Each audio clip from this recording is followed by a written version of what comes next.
And now, ladies and gentlemen, we are back to our last session. My name is Anita Erskine, and I'm joined here by my colleague Fatima Sharif, who is our French speaker.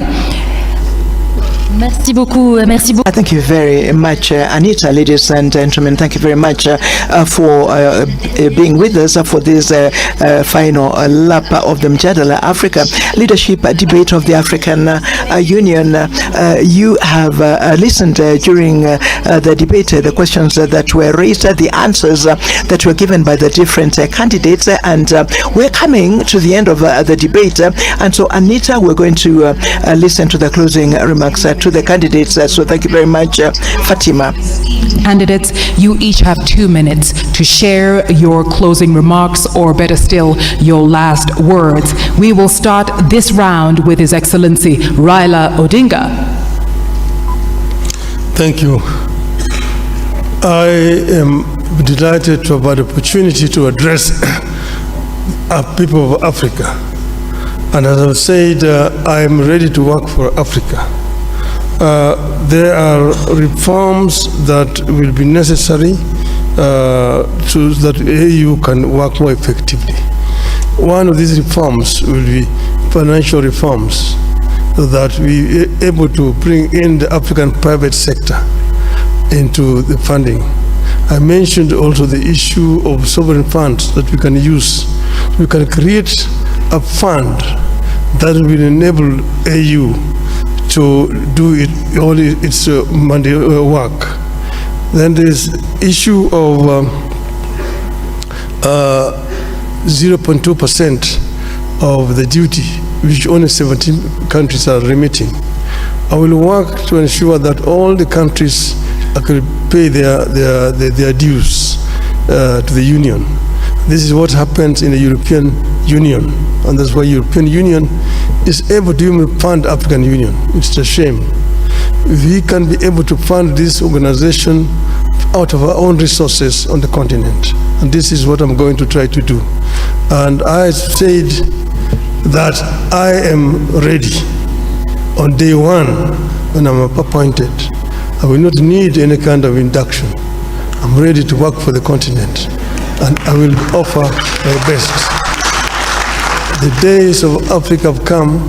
The African lion will begin to roar and tell its Asian tiger counterpart and the European bear and the American jaguar that this is going to be Africa's millennium.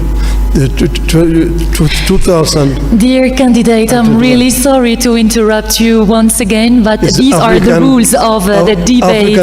Nous allons maintenant, mesdames et we are going now, ladies and gentlemen, give 2 minutes to the candidate of Djibouti closing remarks.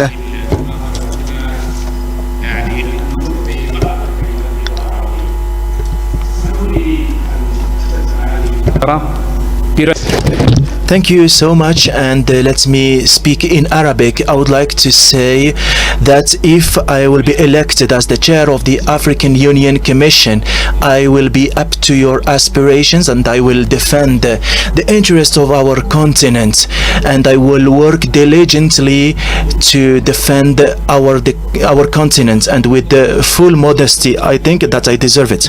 Je souhaite à nos pays, à nos peuples africains. So I wish for our African people, our countries, a very happy 2025. Tonight, I wish to all African nations and citizens all the best. Thank you for your support. Thank you very much, Your Excellency. And now 2 minutes for you, His Excellency Richard J. Randemandrato. En 2025, in 2025, there will be a new team that will be leading for 4 years. They will be leading the African Union Commission for 4 years, and there shall be 8 high-level public servants like most of us, and we shall be the ones to continue with the reforms. We shall be a united team, a team that will have the team spirit to continue in the implementation of the 10-year plan of Agenda 2063. I do regret that this evening we're not able to handle subjects that are so urgent because we did not have enough time. Issues such as public health, the debt, issues of financing and financial institutions of the African Union, questions that have to do with the participation of the civil society and the diaspora, the questions that are linked to information and digital technology. I'm sorry we did not have time to deal with those issues, but on another, we shall have other opportunities, and I shall be able to make my modest contribution. Like in public sport, there have to be players, and there have to be those who choose or who select the players. Those who select the heads of state. It is up to them to select the team that will lead the African Union Commission. For their need, we need a leader. Men and women need a leader, and I hope that in 2025, the wisdom of heads of state and government will balance the team that will win, so that the Africa that we want can continue to win the battle for sustainable development. Thank you. Thank you very much for these closing remarks that have been made by the different candidates. Candidates, ladies and gentlemen, please, another round of applause for our esteemed candidates tonight. We have heard from His Excellency Mahmoud Ali Yusuf, Foreign Affairs Minister Djibouti. We've also heard from His Excellency Raila Amolo Odinga, former Prime Minister of Kenya. We've also heard from His Excellency Richard J. Randyamandrato, who is the former Foreign Affairs Minister of Madagascar.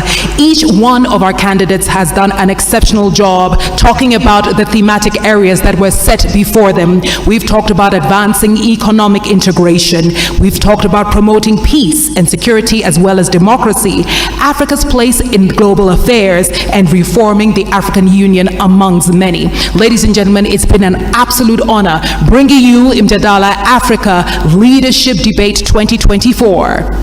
Merci infiniment. Thank you very much, Anisha. Ladies and gentlemen, we have come to the end of the Mjadala Leadership Debate, direct streamed line from the headquarters of the African Union in Addis Ababa. We were delighted to have you with us for the moderation of this debate. Of course, we wish the different candidates all the very best. The election of the new chairperson will take place at the level of the African Union Commission. It will take place in February next year. And thank you to all of you for having been with us, and have a good evening.